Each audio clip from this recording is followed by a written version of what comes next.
창세기 27장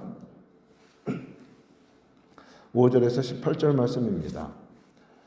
이삭은 나이가 들어가면서 육신의 눈이 어두워졌지만 영적인 눈도 역시 어두워졌음을 우리가 살폈습니다.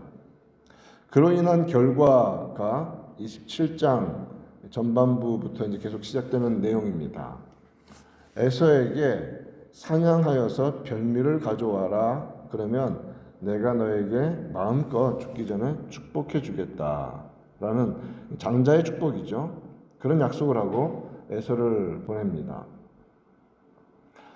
이삭은 에서에게 장자로서의 축복을 마음껏 부어주고 싶은 그 마음이 이제 자기 생각에 생애가 마무리되는 이 시점에 주고 싶은 그런 마음을 가지고 있었던 것입니다.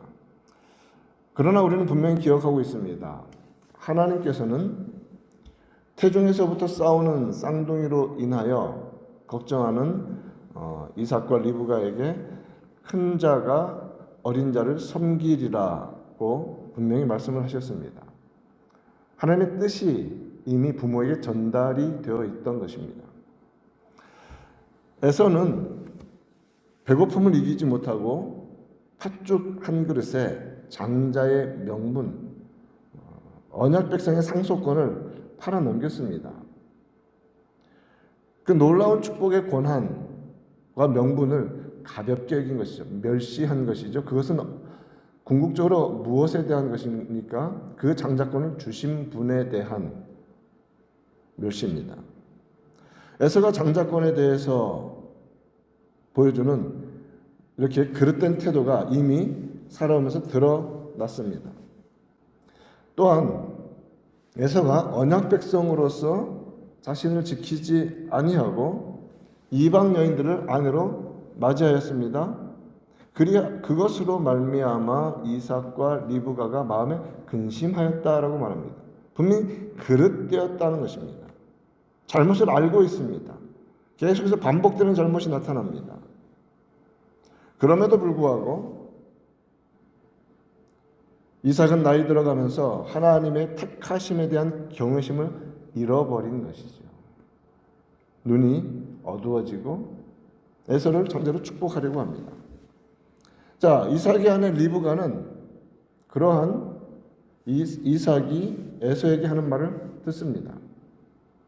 5절 말씀에서 이삭이 그의 아들 에서에게 말할 때에 리브가가 들었더니 이렇게 되어 있고요. 에서가 나갔습니다.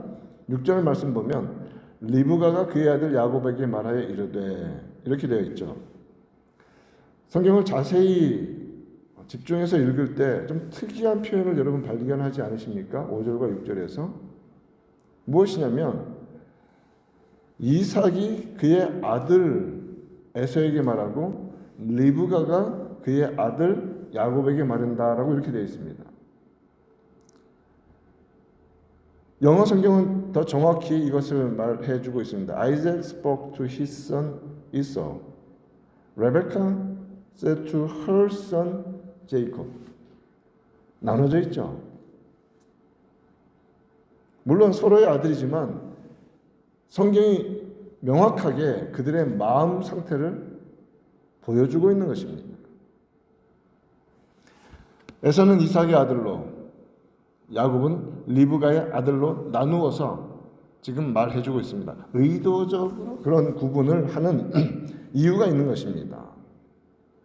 창세기 25장 가서 보면 28절에서 이삭은 에서가 사냥한 고기를 좋아하므로 그를 사랑하고 리브가는 야곱을 사랑하였더라. 이미 이삭과 리브가의 마음은 에서와 야곱에게로 나뉘어져 있었던, 이것을 이제 편애라고 말하죠. 그 상태가 계속 집안에 이어져 내려오고 있는 것입니다. 그 자녀들이 비교적 어릴 때부터 이삭과 리브가가 각각 에서와 야곱을 서로 지극히 사랑하는 편애, 이 모습을 보여줍니다. 그러니 이것이 얼마나 심각합니까? 이삭이 그의 아들 에서에게, 리브가가 그의 아들 야곱에게 서로 다른 일들을 시키고 있는 것입니다. 한 가지 사안을 두고서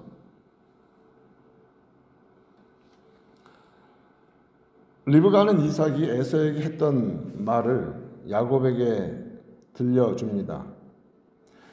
에서가 사냥하여서 별미를 만들어 아버지에게 가져갈 것이다.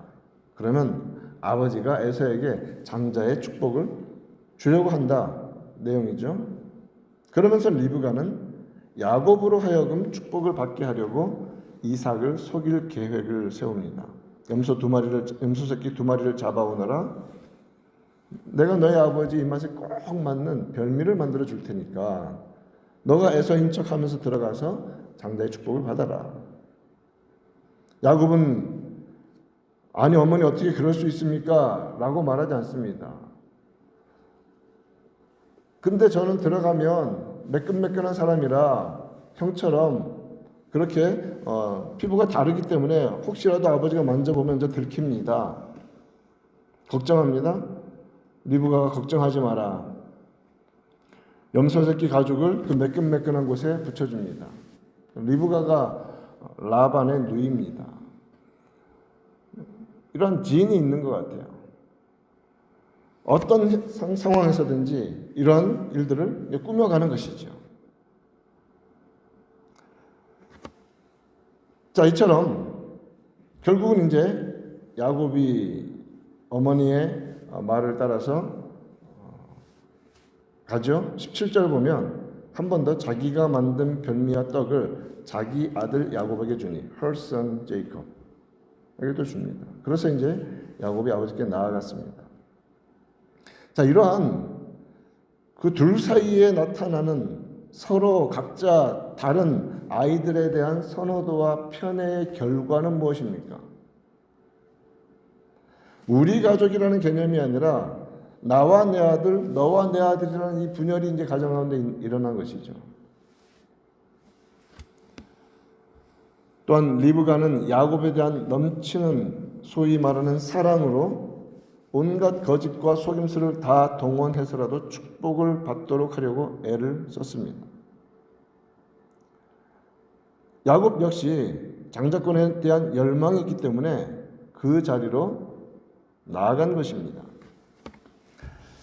자, 이처럼 가족 안에 나타나는 분열과 속임, 그것이 자신의 마음에 드는 것만 혹은 마음에 드는 사람에게만 집중하려는 편견과 편애의 결과입니다. 그러면 분열이 일어나는 것입니다.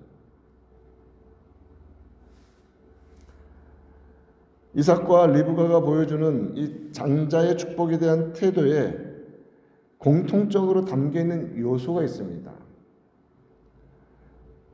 그것은 무엇이냐면 두 사람 다 사실은 다른 모양으로 움직이고 있지만 공통점이 있는 것이죠.